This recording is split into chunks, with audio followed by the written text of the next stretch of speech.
So, I mean, my background, I didn't come from a arty family, and art wasn't really something that we participated in as a family. So I was sort of navigating, coming into art, like trying to navigate what that meant, and not having this kind of long heritage of, you know, a family of academics or people that read a lot or people that, you know, were into film.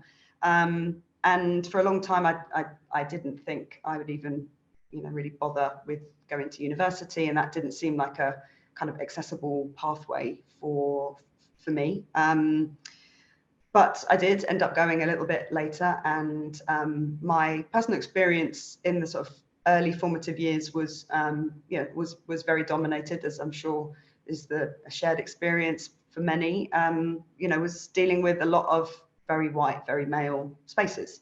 My first job, as Sarah acknowledged, was with a very famous agency called Magnum Photos. I came in from the bottom and I worked my way up, and I ended up being when I left, I was the COO.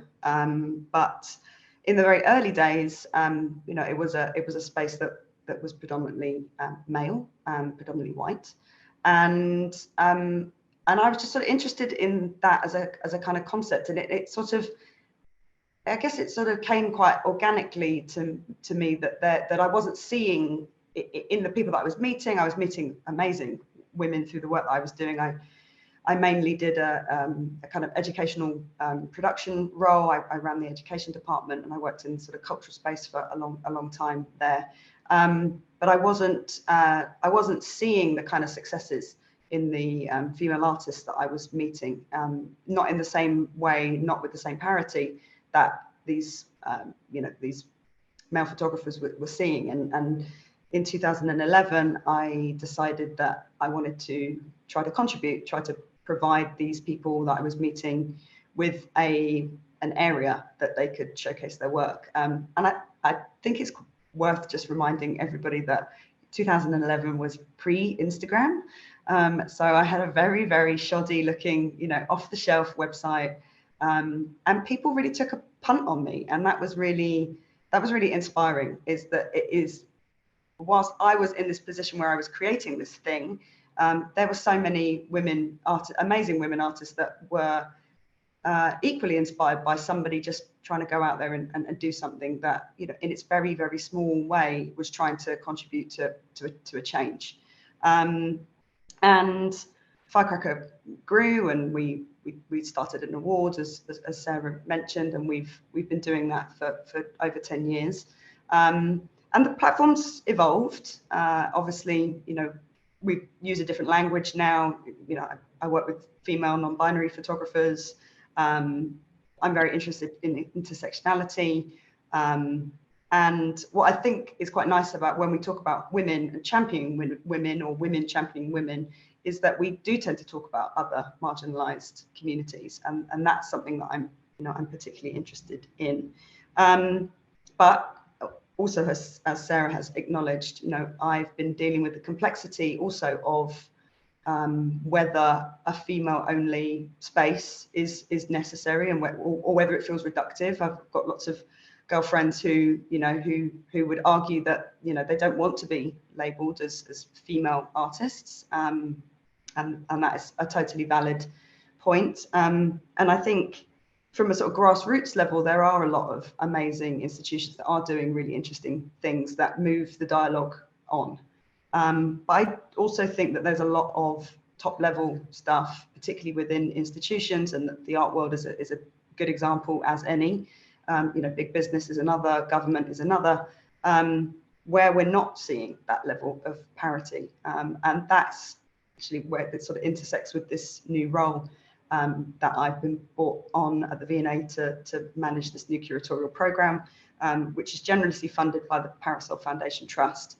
It's a new curatorial role and program, which is endowed for 25 years. So it's a long-term commitment from the V&A to look at the gender imbalance in photography, in the program, in the collection. And again, this idea about, you know, when we talk about women, we talk about lots of marginalized communities. So there's a very large focus of women of color, for example. And it's really celebrating and championing women, either from the collection and trying to give them more visibility, but also working with contemporary and historic works, filling in the gaps, and working to support living artists, which is very satisfying. And I've been in post since March, and we're doing some very interesting things. We're trying to diversify the museum's audience, and looking at where we might activate some of these initiatives. So we have an off-site exhibition at the Copeland Gallery in Peckham that opens next week, which looks at sexual violence by an incredible artist called Laia Abril. And in doing this new role, I've been quite interested in this idea of the curator.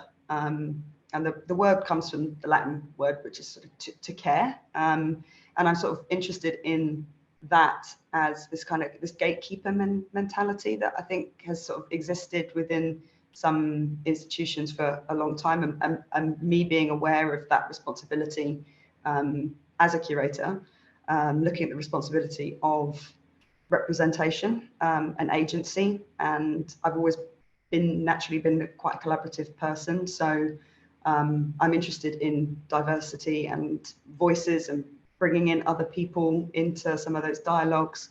But I'm also quite interested in this idea of stepping back and saying no, and being conscious of sometimes, those opportunities that we're given, either as curators or as artists. We might not be the right spokespeople for those opportunities, or there might be other people in the world that exist that have, something more to offer, something that is more interesting to provide a fuller sense of history. So I'm also very interested in this idea about museums as a space for memory and remembering, and being very conscious of the gaps and the erasures of many different marginalized communities, that and the responsibility of a museum and a curator to try to find space for those sorts of stories, and starting to use some of that power, that responsibility to make some adjustments.